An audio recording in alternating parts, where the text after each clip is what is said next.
Account में हमने देखा था लेना देना के व्यवहार, फिर उधार व्यवहार है जिसमें पैसे की लेन देन होती है लेकिन कुछ समय के बाद तुरंत रोकड़ का भुगतान नहीं किया जाता है, कुछ समय के बाद रोकड़ का भुगतान होता है, उसे उधार व्यवहार कहते हैं, जिसमें लेनदार देनदार का संबंध उपस्थित होता है। अन्य व्यवहार, इस व्यवहार में रोकड़ की भुगतान नहीं होती है लेकिन यहाँ पर माल का नुकसान होता है, आग से जल गया, चोरी से चला गया, ऐसे सभी व्यवहार की वजह से आपने दान दिया, विज्ञापन किया या संपत्ति को कोई नुकसान हुआ, उसकी घिसाई है, ऐसे इस प्रकार से उसे अन्य व्यवहार, और मैं इसको विशिष्ट व्यवहार के नाम से पहचानती हूँ, मैंने आपको बताया हुआ। फिर और एक स्वरूप है आंतरिक व्यवहार, बाह्य व्यवहार, ये भी आपको देखना है। उसके बाद हमें व्यवहार को पहचानना सीखना है कि व्यवहार को पहचानोगे कैसे, तो जिसमें ये अपना पहला उदाहरण शुरू होता है, व्यवहार को पहचानना है कौन आर्थिक है और कौन बिन आर्थिक है। तो जिसमें पैसे की मुद्रा की लेन देन हो, मुद्रा का मतलब आज तुरंत रोकड़ का भुगतान हो ऐसा ज़रूर नहीं है, बस मुद्रा के लिए जिस व्यवहार को मुद्रा में माप सकते हो उसे आर्थिक व्यवहार कहते हैं। तो सब में पैसों में माप सकते हैं, तो ये सभी व्यवहार आर्थिक है। एक संपत्ति खरीदने का आयोजन किया, ये बिन आर्थिक है। ऑर्डर का वचन मिला, ये बिन आर्थिक है।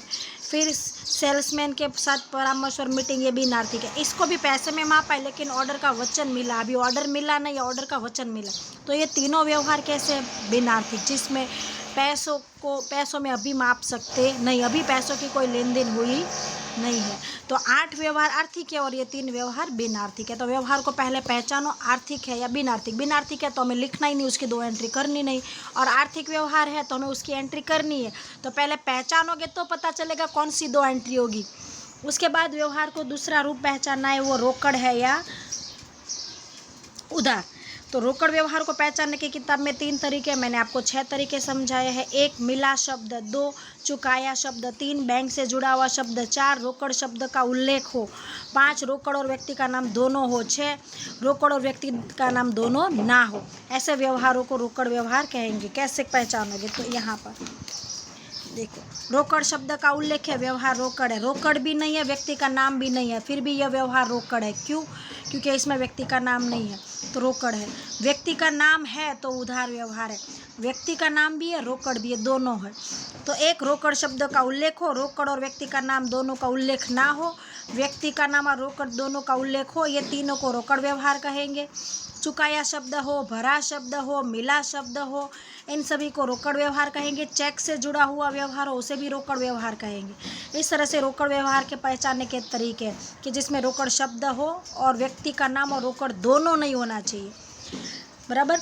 इसमें रोकड़ नहीं है पर व्यक्ति का नाम है, देखो इसमें रोकड़ शब्द नहीं है तो रोकड़ ना हो उसे भी रोकड़ कहूँगी तो आप बोलोगे मैडम ये रहा, इसमें रोकड़ शब्द नहीं है पर व्यक्ति का नाम है। तो रोकड़ और व्यक्ति का नाम दोनों नहीं होना, उससे देखो यहाँ पर दोनों नहीं है, रोकड़ और व्यक्ति का नाम दोनों नहीं है तो उसे रोकड़ व्यवहार कहेंगे।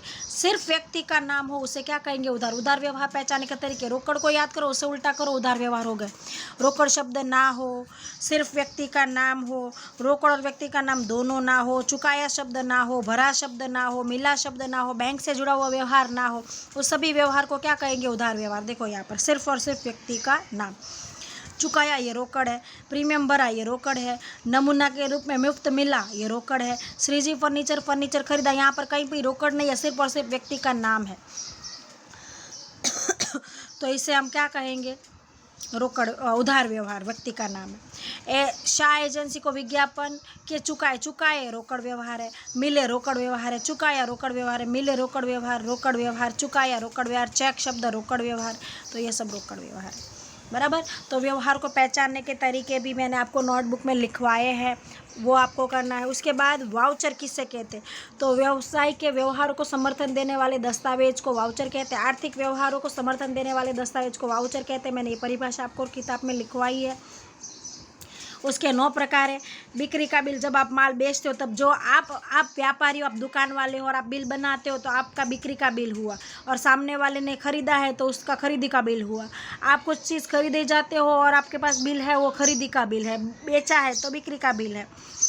माल वापस आया तो जमा चिट्ठी, माल वापस गया तो उधार चिट्ठी। चेक का आधा पन्ना, जब आप बैंक में से पैसे निकालते हो तो चेक भरते हो, उसे चेक का आधा पन्ना कहते हैं। जब आप बैंक में पैसे भरने के लिए एक रसीद भरते हो, पिंक येलो ऐसी पतली पतली रसीद आती है, कितनी नोट है 500 की 1 2 3 और आप भरते हो ना खाता नंबर और वो, तो बैंक में पैसे भरने की रसीद को पे इन स्लिप कहते हैं। जब कोई रकम मिलती है तो दी रसीद कहते हैं।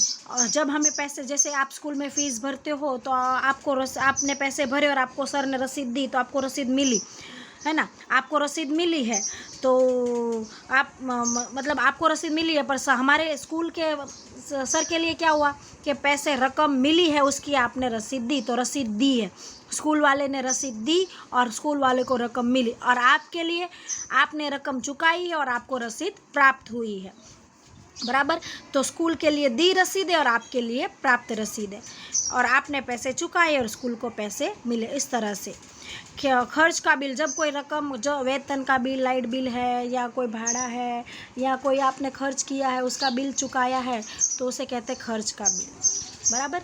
ये वाउचर किसे कहते हैं? वाउचर के प्रकार, वाउचर के अंग है, वाउचर के अंदर क्या क्या, बिल के अंदर क्या क्या डिटेल होती है वो है। वाउचर की दोहरी असर करनी चाहिए, व्यवहार की दोहरी असर अब शुरू होगी। तो पहले तो व्यवहार को पहचानो, आर्थिक है, फिर पहचानो रोकड़ है या उधार। रोकड़ होगी तो एक एंट्री रोकड़ को होगी, उधार होगी तो एक एंट्री व्यक्ति के नाम को होगी। व्यवहार के कितने प्रकार है? 3, व्यक्तिगत, माल संपत्ति, उपज खर्च। इस तरह से 3 प्रकार के व्यवहार होते हैं और उसकी दोहरी असर हम देखेंगे अगले वीडियो में।